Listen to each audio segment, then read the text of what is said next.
Today's word is talent on Minute with Maxwell. Several years ago, I wrote a book called Talent is Never Enough, and it was kind of a popular book. Basically, it was a book about the fact that no matter how talented you were, it's never enough for you to be a success unless you make the right choices. So it was really a book on make the right choices that complements the talent you have. I've often thought about doing a sequel to the book Talent is Never Enough, and if I did a sequel, I'd call it, Talent is Never Enough, but it would be good to have some.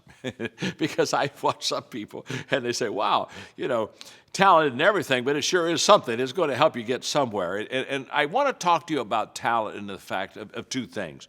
One is the fact that no matter how talented you are, the choices you make is going to determine the maximizing of that talent or the minimizing of that talent. In other words, you got the talent. How do you expand it or how do you decrease it? It's basically choices. That part I think you've got. The other part about talent, though, that I want to talk to you about briefly on Minute with Maxwell today is the stewardship of that talent.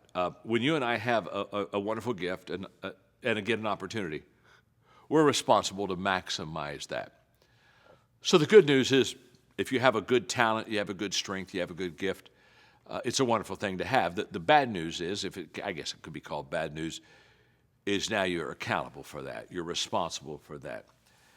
And so therefore, I always admire the person who understands that the talent is a gift, but once they opened it and unwrap that gift, it's now in their hands to maximize it. And so I would encourage you today to not sit on your talent, but to take your talent and maximize it by the choices you make and by the stewardship of responsibility that you have. Those two things together will help you truly take that strength and maximize it to its greatest potential.